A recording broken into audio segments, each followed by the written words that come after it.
To e whaatalofa telefou mai sa moe sa isi onu whaopoponga le nei, o si mai el whaafonga. Wa whaamawina le matanga renga o leo nisi o maliu,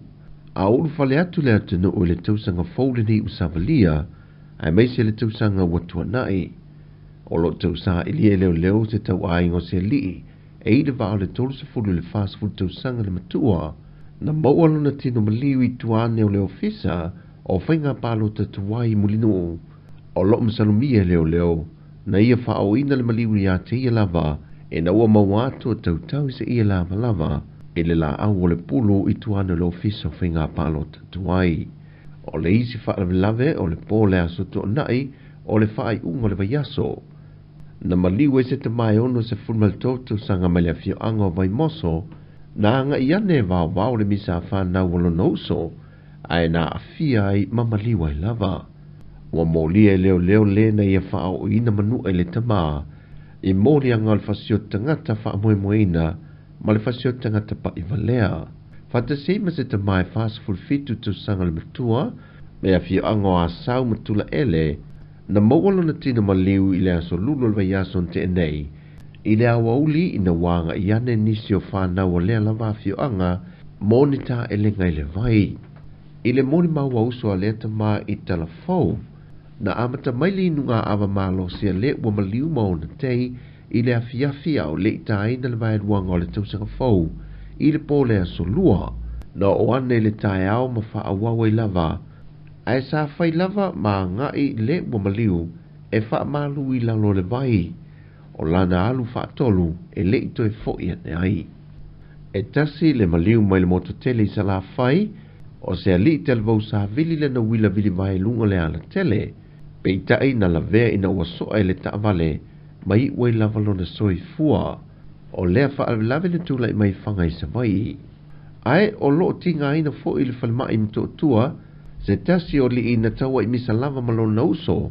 ma ia whao ngā ina i leanga ese whao ai manu anga i le ua manua,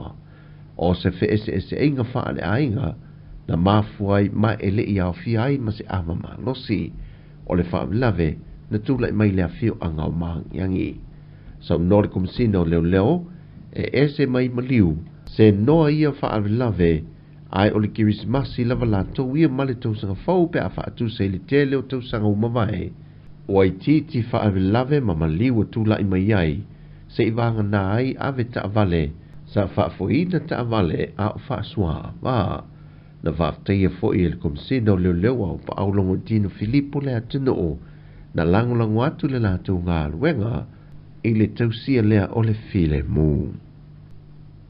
Ua tāna sanga le komsino leo fiso le loia sili, ne i tā pena se polo inga e tāo fiele malanga i whafo ato Samoa, le fionga le minister o wha ato angam whainga whaiva, le fionga la uli lua tepla te vau Fosi Schmidt, se i vanga nā ua mahe a mata opu o loo mōli hai. Sau noa au pa aulo e tino Filipo, e leo nau leo e tāo fiele malanga i whafo le fionga le minister, peitai ina i e loa le whaamasinonga, ona e te tau ona tālo sanga le whaamasinonga mua, au le i fua se malanga i whafo, pe o na se le fie se fulu mōli anga wa whaamautu mai e le komsino leo, ma wha mao nia mai fo ele fionga le ministai sa na sao nuanga ma le autu stala, ma o ia mōrianga, e au fie le lua mōrianga o le whaia leo wha amtalanga e wha alea ngai le tau le leo se isi tangata, lua mōrianga o le whaia leo le fonga e wha o ngai i au wana wha teknolosi, lua mōrianga o le whaia o la fonga wha alumaluma, o le isi lua mōrianga o le tau mawhai e whawhau ni mau, a toai ma le isi lua mōrianga, o le tau mawhai o fiufi le whaatinonga o le amea tonu. O le aso whao le masina fau o Februari, o le atu lai e le fionga le ministai luma o le whaamasinonga e tali ia mōlianga. O le soi le tula se fulmaltasi, o le a whaatau tei e le sau ninga e whaatau toi nai sui, o le fono sui tofia e le portofono o le tatei songi. O i la tau ia na whaalau i loa le fontanga whaai ua le pāremene, i le tausanga lua whelu se fulmal wha. O i la toe au fiai tu ia tua tupua tamasese efi, o le sa avea mao mua le malo, le sunga mali e toa mōli le lua mali e toa, O le alo o le sa avea ma o le malo ia ma le totan ma fili le lua, ma le fionga la o lu tia ma pusone tia.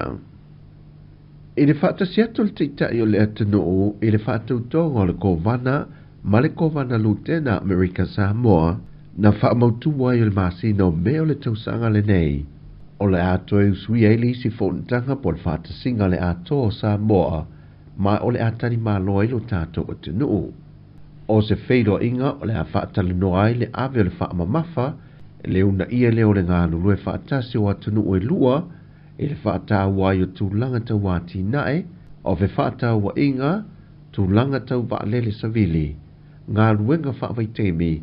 ma le whontanga a malo le Pasifika le wata o le PIF.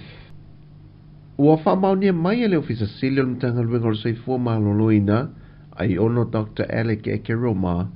o lo fiso tai malmtanga luenga o le soifua maloloina laulangi le WHO, moni whaametalanga whaao popo, mo pui ngai whaatatau le whaamai o le HMPV, le uta ue ni suenga, na amata mai i le atunu o saina. Sau noi ono le temi nei, e li au mai se polo a inga aloa ia ma le WHO, e whaatatau i lea fo i whaamai fau. Pa ule tūlanga o lo whaia nei, o le mata i tū lea e le whaalapo pitonga le soifua maloloi na laulangi, le a fuanga o le itu ai ngā limonia. Sau no ai ono mo le teimi nei, e fautu ai na malosi le mamalo le atunuu. Ina ia tausia le tūlanga o le tū mama,